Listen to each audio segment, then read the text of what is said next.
Hello everyone, स्वागत है एक बार फिर से आप सभी का आईएएस पॉइंट के बेस्ट यूट्यूब चैनल पे। और आज बात करेंगे हम सभी द हिंदू न्यूज़पेपर से संबंधित कुछ प्रमुख आर्टिकल्स का। चूँकि आज 3 सितंबर है आज कुछ प्रमुख आर्टिकल्स भी आए हुए हैं और इम्पोर्टेंट आर्टिकल्स भी, जो कि हमारे यूपीएससी के अप्रोच से, यूपीएससी के दृष्टिकोण से इम्पोर्टेंट भी हो जाते हैं। तो स्टार्ट करते हैं। सबसे पहले एक नज़र डालते हैं आज के उन सभी आर्टिकल्स पर जिन पर आज हमें डिस्कशन करना है। तो ये रहे आज के उन सभी इंपॉर्टेंट आर्टिकल जिन पे हमें डिस्कशन करना है। इनमें जो हमारा सबसे पहला आर्टिकल है वो है सेक्शन 69 ए, जिसके अंतर्गत पबजी पर और 118 चीनी ऐप्स पर बैन लगा दिया गया। इसको जानना आज के लिए अत्यंत इंपॉर्टेंट हो जाता है। इसके बाद सेकेंडली हम बात करेंगे क्वेश्चन आवर्स, जो कि संसद में जो प्रश्नकाल होता है, शून्यकाल होता है, इस पर हम लोग डिस्कशन करेंगे। और थर्ड पॉइंट में हम लोग बात करेंगे SFF, जो कि अपने आप में एक इसमें चर्चा में बना हुआ है। इसके बाद हम लोग ग्रीन सॉवरिन ट्रायंगल, जो कि हमारे एडिटोरियल पेज का ही फर्स्ट आर्टिकल है। और इसके बाद हम लोग बात करेंगे NPD यानी नॉन पर्सनल डेटा से संबंधित इंपॉर्टेंट आर्टिकल आज आया हुआ है। और फाइनली हम लोग बात करेंगे मिशन कर्मयोगी, जो कि अपने आप में आज की एक बेहतरीन यूपीएससी एस्पिरेंट्स के लिए इंपॉर्टेंट न्यूज हो सकती है और होगी भी। और फाइनली हम आप सभी को आज द हिंदू बेस्ड क्वेश्चन को प्रोवाइड करेंगे, जिसको आप सभी लिखेंगे। तो स्टार्ट करते हैं बिना देरी किए आज के इन सभी आर्टिकल्स पे फुल डिस्कशन को।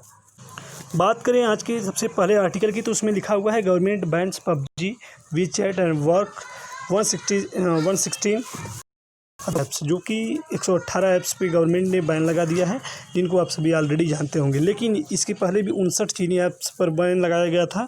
वो क्या था, लेकिन आज इसमें एक यूनिक जो स्टेटमेंट और वर्ड्स का यूज हुआ है, उस पर हम लोग फुल डिस्कशन करेंगे। तो आप सभी जानते हैं कि the government on Wednesday band 118 applications और मेजॉरिटी बैंक चाइनीज़, जो भी थे चाइनीज़ ऐप्स थे, उनको बैन कर दिया। इसके पहले भी इंडिया ने क्या नाम है कि 59 चाइनीज़ ऐप्स को एप्लीकेशन को बंद कर दिया था, जिसमें टिकटॉक भी सम्मिलित था। टिकटॉक की मतलब कि इसलिए मैं, क्योंकि टिकटॉक अपने आप में क्या है कि बहुत ही चर्चावान वर्ड है और यूथ में काफ़ी लोकप्रिय था, तो उसको भी बंद कर दिया गया। और साथ में जो पबजी है वो भी आज के युवा समाज में बहुत ही ज़्यादा एक्टिव था, इसलिए उसको भी बंद कर दिया गया। और उसके कई हार्मफुल इम्पैक्ट थे, जिसके कारण इन सभी को बंद करने के बाद ये काफ़ी चर्चा में बने हुए हैं। तो इसमें एक वर्ड आया हुआ है, आप सभी देखेंगे कि the ministry of electronic and information technology यानी कि MEITY said it was invoking it's power under section 69A of the information technology act read. यानी कि ये वाला वर्ड हमारे लिए इम्पोर्टेंट आज का हो जाता है कि जो इस सभी चीनी ऐप्स को जो बंद किया गया है, वो किस पावर के अंतर्गत बंद किया गया है, तो वो है सेक्शन 69A। तो ये जो इन्फॉर्मेशन टेक्नोलॉजी जो एक्ट था 69A, इसी के अंतर्गत इन सभी चीनी ऐप्स को बैन किया गया। तो बेसिकली हम सबसे पहले समझते हैं कि what is the section 69A। तो 69A की यदि हम बात करें तो हम जानते हैं कि अभी हाल ही में भारत सरकार ने सूचना प्रौद्योगिकी अधिनियम, यानी कि जो अभी आप जस्ट देखे होंगे कि इन्फॉर्मेशन टेक्नोलॉजी जो एक्ट है, ये 2000 का था। कब का था? ये 2000 में इसको बनाया गया था। सूचना प्रौद्योगिकी अधिनियम 2000 की धारा जो 69A है के प्रावधानों का हवाला देते हुए 59 चीनी ऐप्स का पिछले दिनों बंद किया था। और फिलहाल में कल की डेट में 118 चीनी ऐप्स पे क्या कर दिया है, बंद कर दिया है। क्योंकि केंद्र ने यह पाया है कि ये जो ऐप हैं भारत के लोगों का गोपनीय डेटा कलेक्ट कर रहे थे और इसी के अंतर्गत ये पूरी एक्टिविटी की गई। अतः इस बात से स्पष्ट है कि जो सूचना प्रौद्योगिकी अधिनियम है 2000, सूचना प्रौद्योगिकी जो अधिनियम 2000 की है, उसकी जो धारा 69A है, देश भर में साइबर अपराध को रोकने के साथ साथ देश की महत्वपूर्ण जानकारी को विदेशी शक्तियों द्वारा जो दुरुपयोग रोकने की दिशा में भी इसका एक महत्वपूर्ण कार्य देखने को मिलता है। तो जानते हैं इससे जुड़ी कुछ महत्वपूर्ण जानकारियों को। तो बात करें इस अधिनियम की, तो यह अधिनियम जो है मतलब कि ये जो इन्फॉर्मेशन टेक्नोलॉजी जो एक्ट है, ये 2000 में भारत संसद द्वारा 9 जून 2000 को लागू किया गया था, पारित किया गया था और 17 अक्टूबर 2000 से लागू भी है। इस अधिनियम की धारा जो 69A है, 69A जो है, केंद्र सरकार को ऑनलाइन सामग्री को ब्लॉक करने और साइबर अपराधी को गिरफ्तार करने का अधिकार देता है। और यह कानून भारत में साइबर अपराध यानी कि साइबर अपराध और साइबर अपराध से संबंधित अपराधी को गिरफ्तार करने का भी अधिकार देती है। यह कानून भारत में साइबर अपराध और इलेक्ट्रॉनिक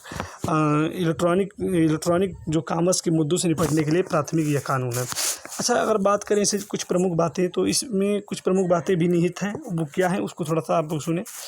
सोशल मीडिया और किसी अन्य वेबसाइट पर अगर हम बात करें तो जो भी आपत्तिजनक जो सामग्री होती है उसको हटाने के लिए दिशा निर्देश जारी करना, ये इसका एक प्रमुख कार्य है, जिसके तहत गृह मंत्रालय ने अगर बात करें तो 20 दिसंबर 2018 को एक आदेश जारी किया था, यानी संशोधन इसमें भी किया था, जिसमें कुछ प्रमुख केंद्रीय एजेंसियां, लगभग 10 केंद्रीय एजेंसियों को किसी भी कंप्यूटर में एकत्रित सामग्री को मॉनिटर करने तथा उस संपूर्ण डाटा को मॉनिटर करने का अधिकार देती है, जिससे कि भारत की संप्रभुता जो सॉवरेनिटी है और जो इंटीग्रिटी है, संप्रभुता जो अखंडता है, राज्यों की सुरक्षा जो है, भारत की सुरक्षा है तथा विदेशी राज्यों के साथ संबंधों को सुनिश्चित करने के लिए जो ऑनलाइन सामग्री है उसको भी वो ब्लॉक कर सकती है। तो ये 10 कंपनियों को ये पावर इंडियन गवर्नमेंट के द्वारा दिया गया था। तो इसी के अंतर्गत बेसिकली इन ऐप्स को बैन किया गया। तो देखते हैं नेक्स्ट आर्टिकल की बात करें तो उसमें लिखा हुआ है कि question hours dropped in LS यानी Lok Sabha schedule to monsoon session. तो जो इस साल का मानसून सत्र शुरू होने वाला था लोकसभा का, उसकी बात करें तो जो क्वेश्चन आवर था यानी प्रश्नकाल जो था उसको ड्रॉप कर दिया गया, मतलब वो अब की बार नहीं होगा। तो इस पर अनेक प्रकार की टिप्पणियाँ भी हो रही हैं। तो the Lok Sabha Secretariat on Wednesday officially released the schedule for the monsoon parliament session. The status on September 14 with the question hours being dropped. तो जो 14 सितंबर से जो मानसून सेशन होने वाला है 14 सितंबर से, वो बेसिकली अब उसमें प्रश्नकाल नहीं, उसमें जो प्रश्नकाल है वो नहीं होगा। तो इसका शेड्यूल आप सभी देख सकते हैं कि 14 से जो लोकसभा का शेड्यूल था 14 सितंबर से 15 सितंबर था और 9 से 1 PM तक था। तो समझते हैं, देखिए इसमें क्वेश्चन हमारे लिए इम्पोर्टेंट राइज होता है, वो है क्वेश्चन आवर। तो क्वेश्चन आवर क्या होता है बेसिकली हम वही समझेंगे। बात करें क्वेश्चन आवर की तो सामान्यतः लोकसभा की बैठक का पहला घंटा जो होता है वो प्रश्नों के लिए होता है, इसे ही क्या नाम है कि प्रश्नकाल कहा जाता है। क्या कहा जाता है? क्वेश्चन आवर्स कहा जाता है। अब बात करें क्वेश्चन आवर की तो यह संसद के दोनों सदनों में, लोकसभा और राज्यसभा में सरकारी सदस्यों से विभिन्न मुद्दों एवं समस्याओं तथा सरकार के क्रियाकलापों पर प्रश्न पूछे जाते हैं इस प्रश्नकाल के समय, जिसमें सदनों की इस कार्यवाही को संसदीय प्रश्नकाल ही, इसी प्रश्न पूछने की जो प्रक्रिया है इसी को सदनों के अंतर्गत इसी कार्यवाही को संसदीय प्रश्नकाल कहा जाता है।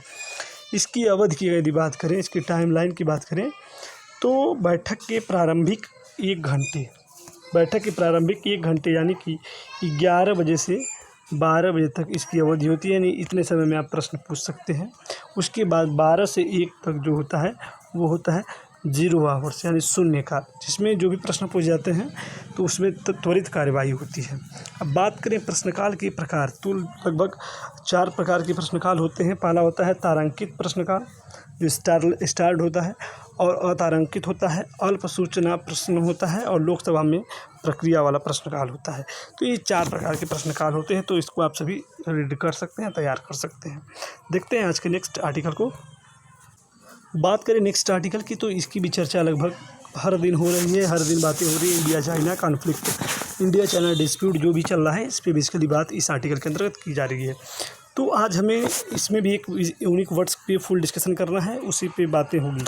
तो जो कह रहा है तो 3rd डे आप जो ब्रिगेडियर लेवल की जो मीटिंग हो रही है भारत और चाइना के बीच, ये हो रही है। लेकिन इसमें लिखा है एक वर्ड आपका कि an army source confirm that soldier from secretive special frontier force यानी SFF was killed in an accidental mine explosion while patrolling an area on August 30।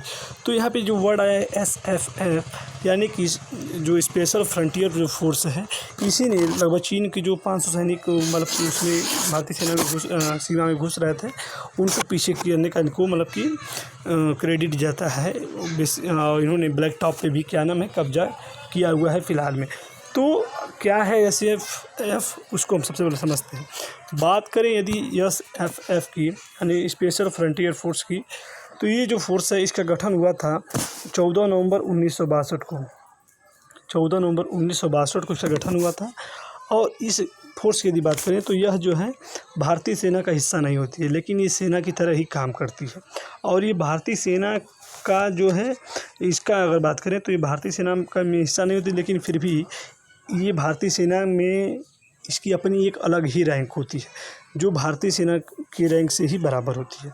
बात करें इसके मुख्य मूल लक्ष्य की, तो यह मूल रूप से चीन के साथ अगले संघर्ष की पूर्ववत तैयारी करना ही इसकी प्रमुख इसका उद्देश्य है। और यदि बात करें इसके बारे में फैक्ट की, तो यह रा की ही जो रा है, जो रा आप समझते होंगे भारत की जो सुरक्षा एजेंसी है, इसकी एक प्रमुख शाखा है। और इसकी जो रिपोर्टिंग है सीधी, और इस की बात करें इस सिस्टम की, स्पेशल फ्रंटियर फोर्स की, इसकी जो कमांडिंग होती है और रिपोर्टिंग डायरेक्ट कहाँ से होती है, रा और प्राइम मिनिस्टर से डायरेक्ट इसका मतलब कि रिपोर्टिंग होती है इस सिस्टम की। और यदि इसकी बात करें तो इसने कई प्रमुख सेना में ऑपरेशन को अंजाम दिया है, कई प्रमुख मिशन को भी, जैसे कि 1971 में जो युद्ध हुआ था भारत और चीन के बीच, उसके बाद 1984 में कुछ प्रमुख युद्धों में भी इसका प्रमुख योगदान रहा, और उसके बाद ऑपरेशन ब्लू स्टार हो गया। फिर 1999 में जो कारगिल युद्ध हुआ था, उसमें भी इसका प्रमुख योगदान देखने को मिलता है। तो ये रहे इससे संबंधित प्रमुख जानकारी। देखते हैं आज के नेक्स्ट आर्टिकल को। यदि बात करें नेक्स्ट आर्टिकल की, तो उसमें लिखा हुआ है ग्रीन सोवरिन टैंगल। ग्रीन मतलब होता है भयंकर, बहुत ही मतलब कि अत्यधिक, जो भी है सोवरिन मतलब संप्रभु समझते होंगे, टैंगल मतलब उलझन। यानी बेसिकली बात है इसमें जीएसटी की बात की गई। जीएसटी जो कंपनसेशन था, ये उसी से बेसिकली रिलेटेड आर्टिकल है। ये हमारे एडिटोरियल पेज का ही पहला आर्टिकल है, जिसमें आप सभी देख पा रहे होंगे कि लिखा है कि GST reform should not fall victim to the trust deficit from the compensation stand off. तो जीएसटी रिफॉर्म जो किया गया, यानी जीएसटी को जो लागू किया गया था, कहीं वो ऐसा ना हो जाए कि the trust deficit fall victim to the trust compensation stand off. जो कंपनसेशन स्टैंड ऑफ हुआ है उसके तहत कहीं ऐसा ना हो कि जीएसटी तो गिरी रही है, अर्थव्यवस्था तो गिरी रही है, साथ में ट्रस्ट भी खत्म हो जाए। बेसिकली यदि हम बात करें कि 3 year after India's new indirect tax regime was introduced with the slogan of one nation one tax. तो ये इसका अगर इतिहास की बात करें, तो यदि हम पिछले दिनों की अगर वीडियो को आप देखते हैं, तो लगभग पिछले 1, 2, 3 दिनों से लगातार जीएसटी पे आर्टिकल्स आ रहे हैं, और उनके सभी एस्पेक्ट का डिस्कशन भी हो चुका है। तो इसको आप पिछले वीडियोस में जाके देख भी सकते हैं। तो हम सभी जानते हैं यदि जीएसटी का जो गठन हुआ, तो इसी उद्देश्य से हुआ कि अब जो भी स्टेट्स कलेक्शन करते हैं, अब स्टेट्स कहीं कलेक्शन करता था, कहीं सेंटर कलेक्शन करता था, तो अब सभी टैक्स को एक में कर दिया गया, जिसको नारा दिया गया one nation and one tax. तो इसके अंतर्गत सिर्फ और सिर्फ एक टैक्स वसूला जाएगा, जिसका नाम होगा जीएसटी। तो राज्यों ने कहा कि ठीक है जीएसटी ठीक है, लेकिन हम लोग मान लीजिए अगर आप वसूलेंगे, हम लोग जो वसूलते थे इसके पहले, उसमें और कहीं टैक्स की कमी हुई या फिर हमें कुछ लाभ नहीं हुआ, तो सेंट्रल गवर्नमेंट ने ये कहा कि ठीक है, यदि आपका उसमें कोई घाटा होता है तो उसको हम लोग अगले 5 साल के अंतर्गत ही आपको कंपनसेट करेंगे, आपको उसकी भरपाई हम करेंगे। उसी के अंतर्गत ये बवाल बना हुआ है। तो इस वक्त जो कंपनसेशन का जो डाटा आप देखेंगे नीचे यदि, तो डाटा आपको पिछले वीडियोज़ के अंतर्गत पढ़ाया जा चुका है, और ये भी पढ़ाया जा चुका है।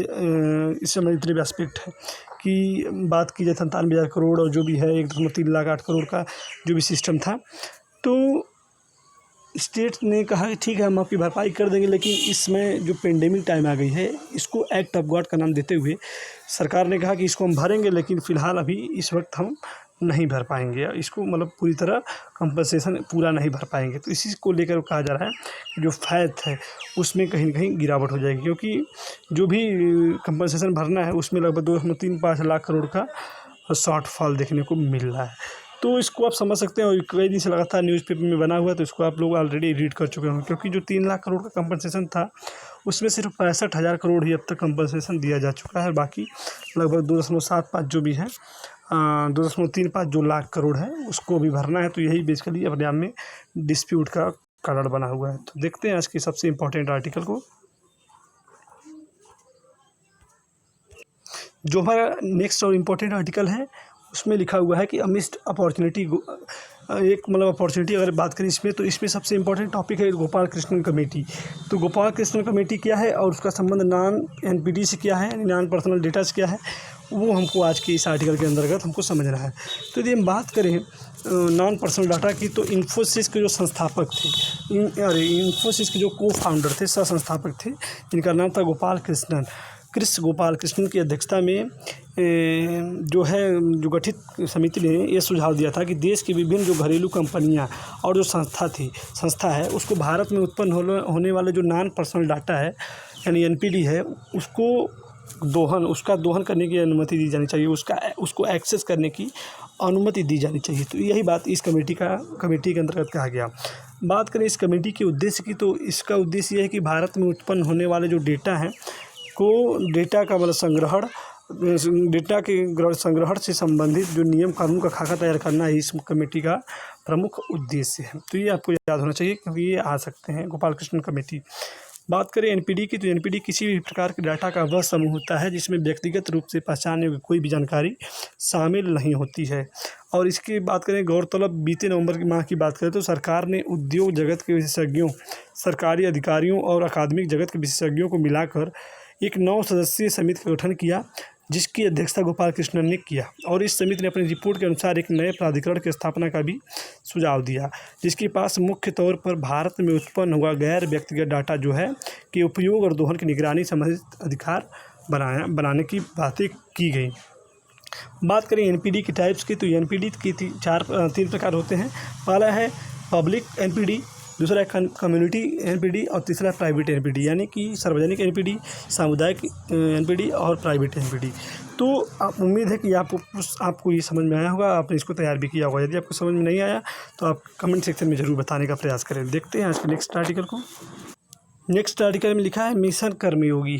तो बेसिकली पूरे इस आर्टिकल में हम जानते हैं कि लिखा है कि the union cabinet on Wednesday gives its approval for mission Karmayogi, a new national capacity building and performing evaluation programme for civil servant.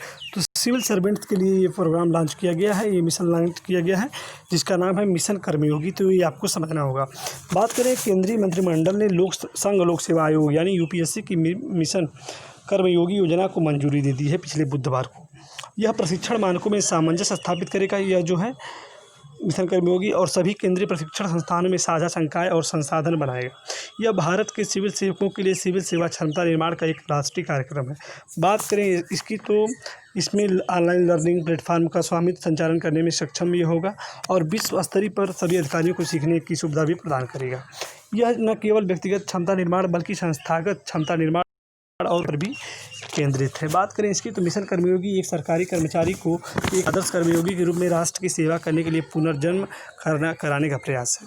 और यह निरंतर क्षमता निर्माण और प्रतिभा के निरंतर अद्यतन के लिए एक तंत्र प्रदान करेगा। बात करें इसकी, तो सरकारी अधिकारियों के काम करने की जो शैली है उसमें सुधार करने के लिए कैबिनेट ने बुधवार को इसको लागू किया है।